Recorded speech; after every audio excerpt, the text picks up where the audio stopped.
Alagang Amoso, Associated Marine Officers and Seamen's Union of the Philippines. Ang programang para sa mga Filipino seafarers at kanilang pamilya. Maghahatid ng impormasyon, magbibigay ng inspirasyon, at tatalakay sa kanilang mga sitwasyon, kalagayan at iba pang mga pangangailangan. Alagang Amoso.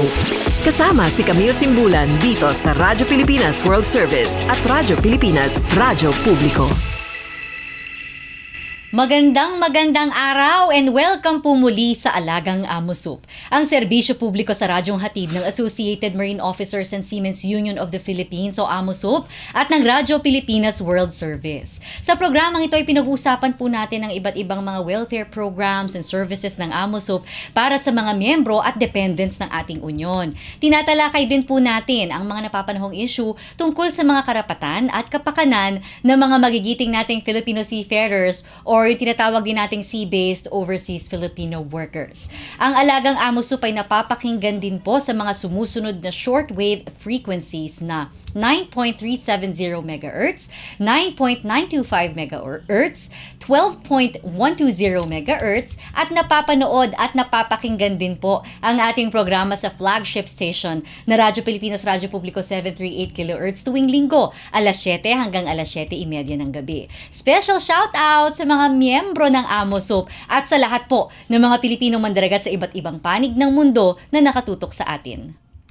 Alagang Amoso dito sa Radyo Pilipinas World Service at Radyo Pilipinas Radyo Publiko.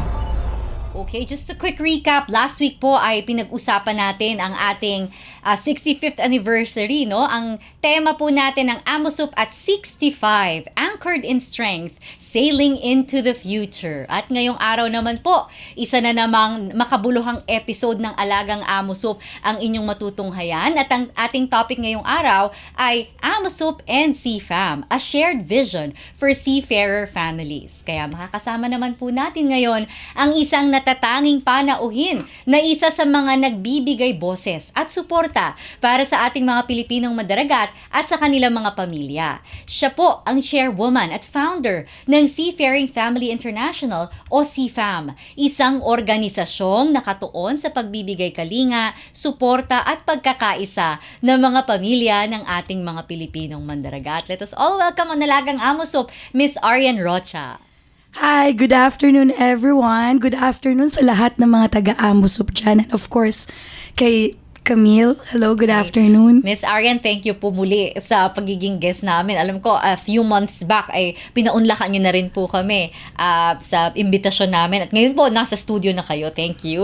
Thank you din. Thank you for joining us. Ayan. So, ma'am, CFAM International, no? We all know, last time po that you guested with us, pinag-usapan po natin yung mga programs nyo for seafarer families, lalo na po sa seafarers' wives natin. And ngayon po, siguro i-refresh natin yung mga key issues po ng mga seafarer families based on your experience, because I know that you really work closely with seafarer families, lalo na po yung mga wives talagang lumalapit sila sa inyo.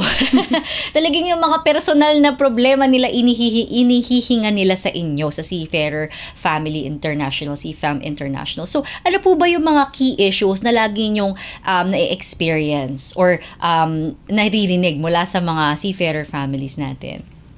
Well, number one talaga is communication. Mm-hmm. It's the same, communication. Whether or not the relationship is working. Mm-hmm. Kasi palagi ko nga sinasabi sa kanila, lalo na ngayon maraming lumalapit sa akin na nakakalungkot kami yung same pa rin na issue, infidelities. Mm-hmm. And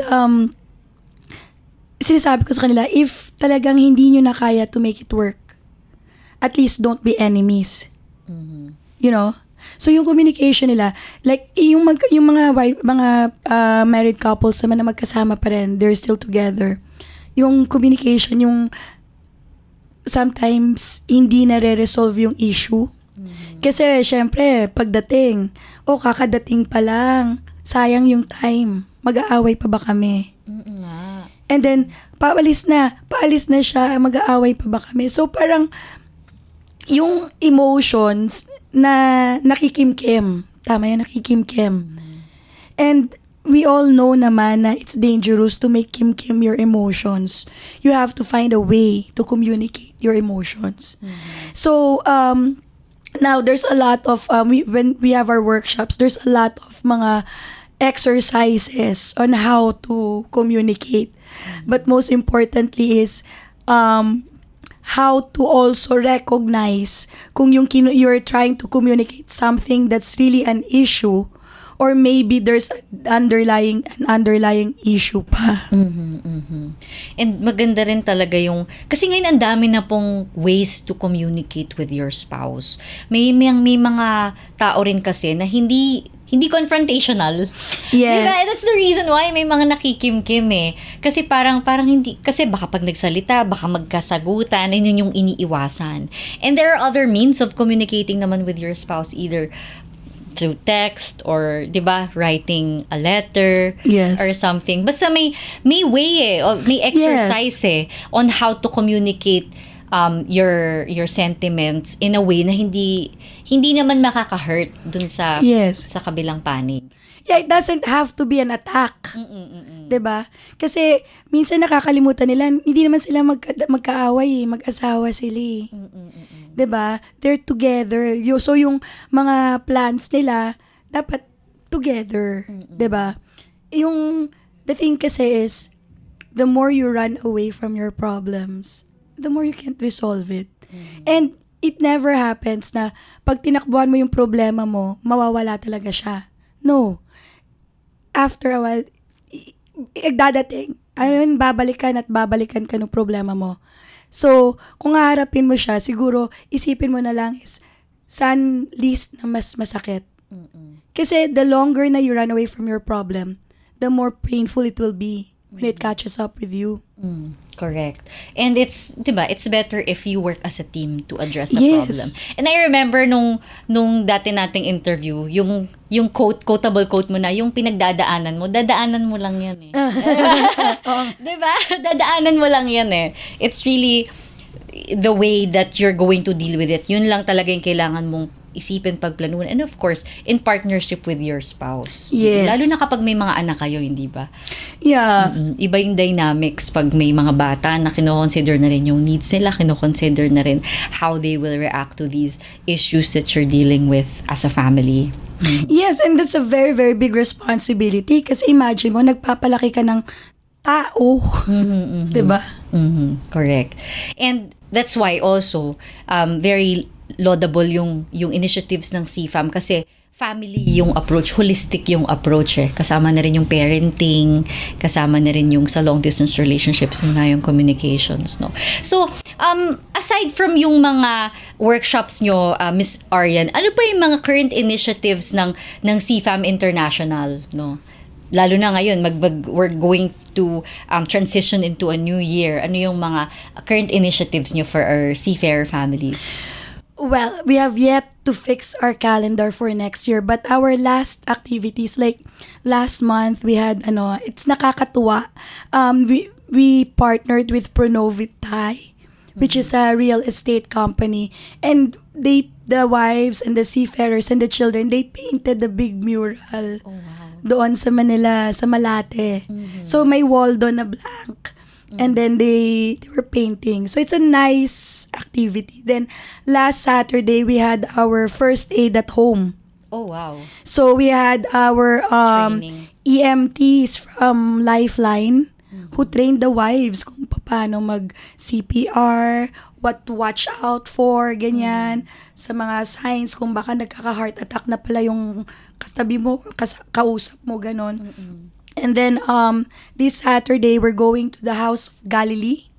It's a shelter for elderly who are abandoned. Yeah, so and then after that, we will siguro have Christmas party. You know, Camille, this has been a very there have been a lot of experiences as CFAM na we experienced as a community. And we had so much fun, and then we grieved together. One of our members passed away. Oh, so sweet. And so I guess it's something na, this Christmas party is something that we look forward to. It's going to be simple.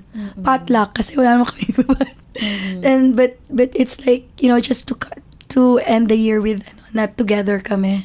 Ang ganda ng community nyo, no? Very close-knit. Yeah. Ilang seafarers wives yung part ng community ng CFAM sa ngayon? Just a rough...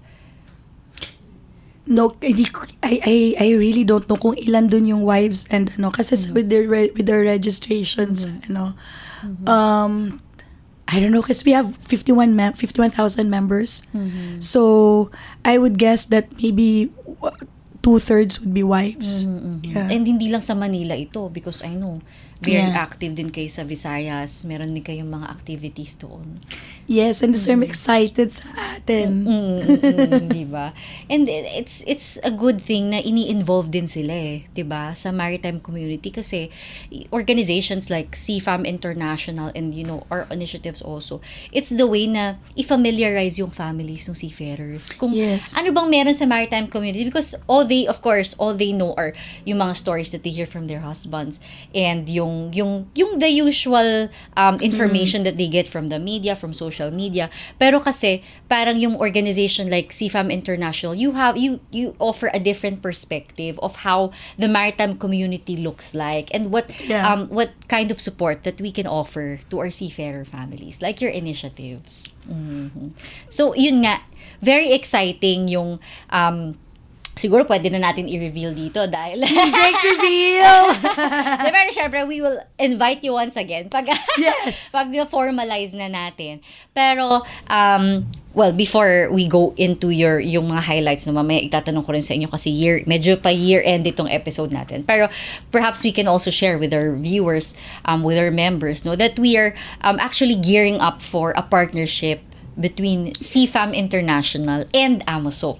Yes. It's very, very exciting. Yes, and it makes sense, I mean, it's something na parang like organic na parang partnership kasi 'di ba? Kayo yung tagapagtanggol, kami naman we help with the mental health and the welfare and the, Yes, and itong partnership na to will really be gaya nung nakagisna ng members natin and ng mga members nyo, and it's going to be holistic. It's going to be for the family, for the seafarer and the spouses and the children. So it's very, very exciting. So Miss Arian, sa tingin mo, ano ba yung mga dapat nating pagtuunan ng pansin moving forward dito sa partnership natin? Well, one of the biggest topics now that's being talked about even abroad, yung mga conferences, 'di ba? Is mental health. And this is where, the wives are really crucial. Kasi mental health, lalo na sa seafaring family, it becomes like a group effort. Hindi siya yung seafarer lang. No, dapat yung wife niya kasi kakampi niya para ma-protect niya yung mental health niya.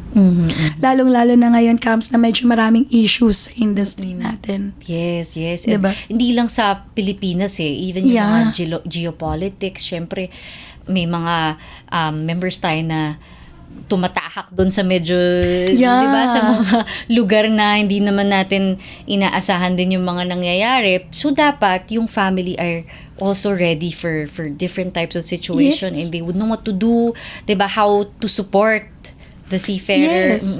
Kasi imagine mo naman, tumatahak ka dun sa dangerous waters, tapos biglang yung wife mo dinadadaan ka because she doesn't know what it's like. Doesn't understand the nature of your job or the dangers that you're facing. And siguro maganda rin na maging bridge din yung organizations natin. Kung sino ba yung lalapitan nila sa government, sino ba yung lalapitan nilang sa company, di ba? When these things happen. Yes, and another thing is yung to secure their future. The security of their future, 'di ba? Yes. Kasi sana pag end ng career, pag nakuha na nila yung provident fund nila, 'di ba?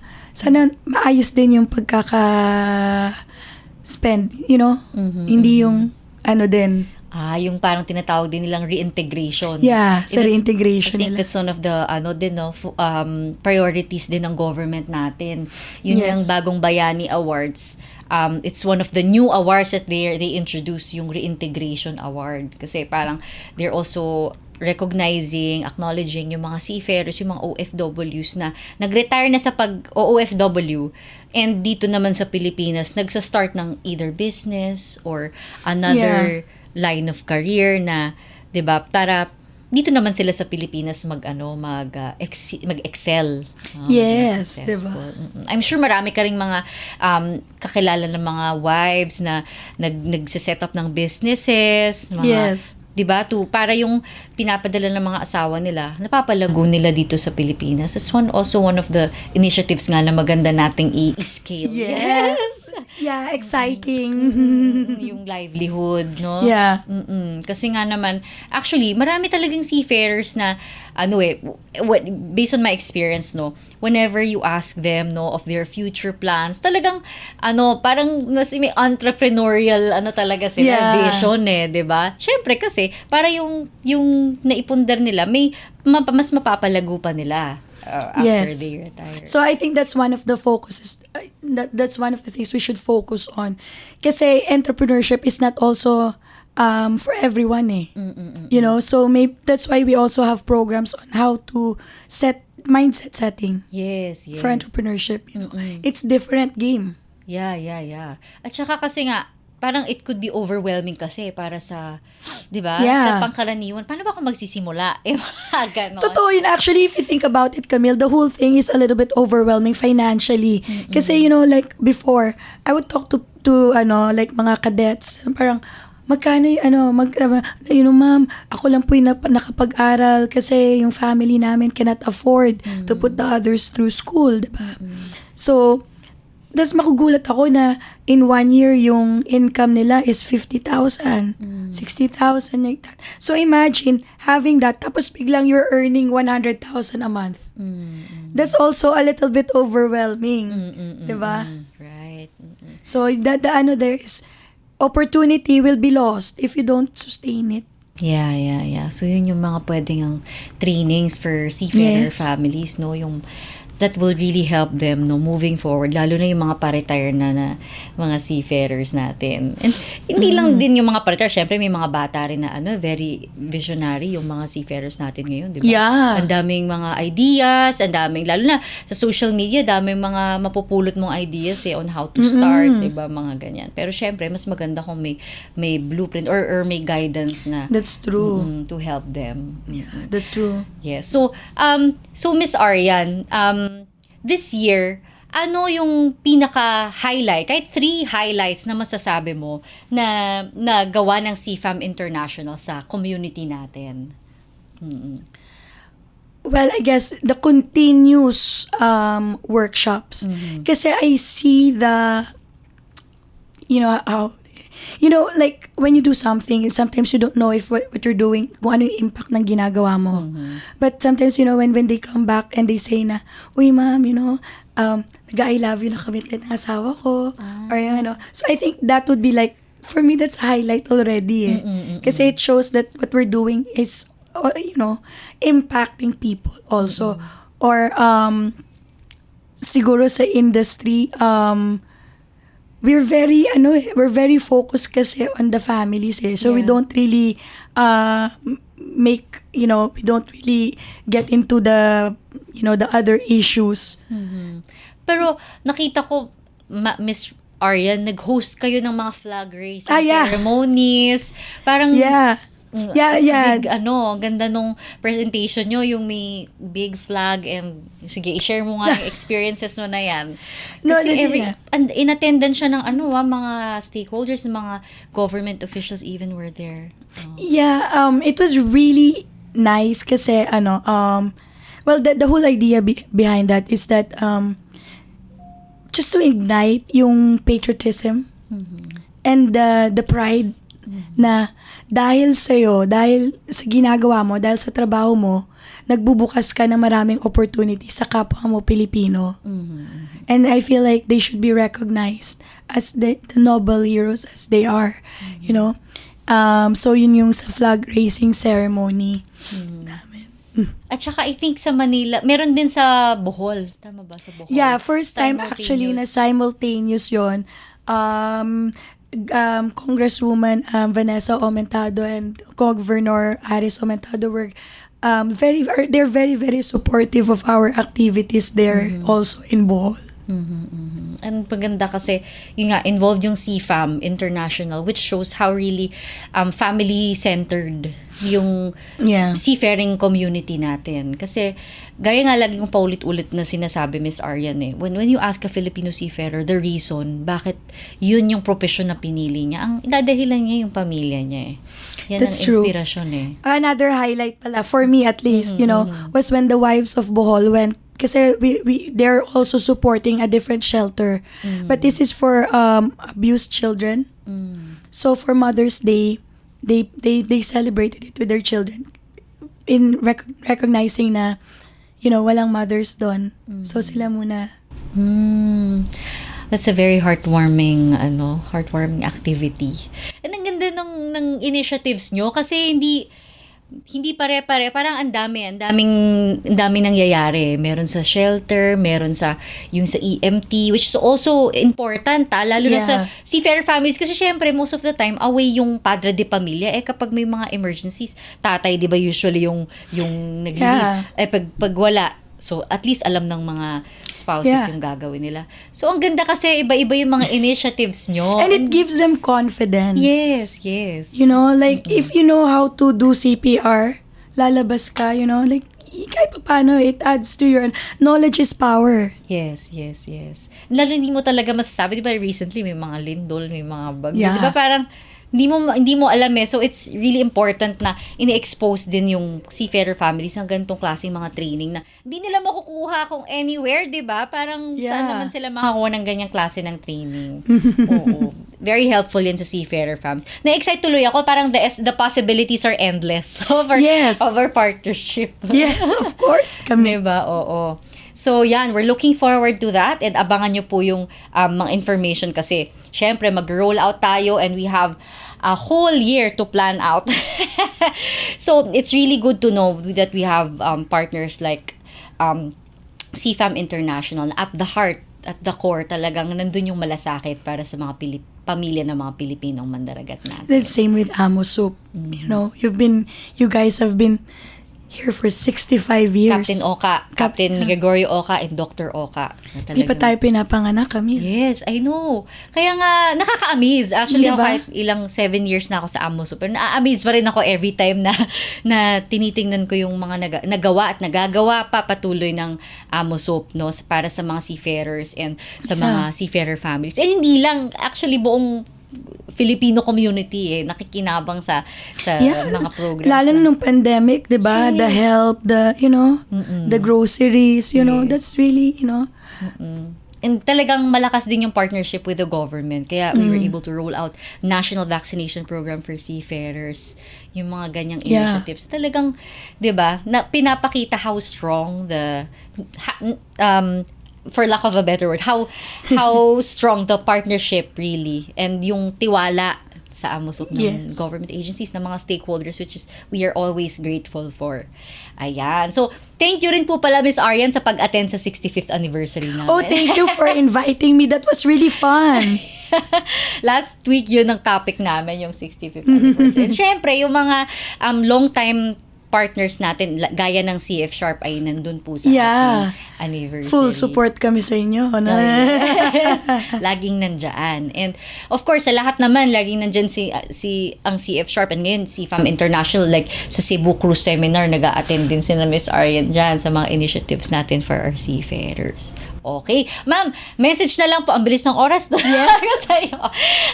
So, message na lang, ma'am, sa mga seafarers po natin. And of course, sa mga seafarer families po natin. Well, advance Merry Christmas sa inyong lahat. And I hope na this year you will look back in gratitude. Kasi natapos yung taon na to, nakatayo pa rin kayo. Sometimes it's easy to take for granted yung mga blessings pag na-overwhelm tayo ng mga challenges. Pero the fact na December na, nakatayo ka pa, nandito ka pa rin. That's a big blessing.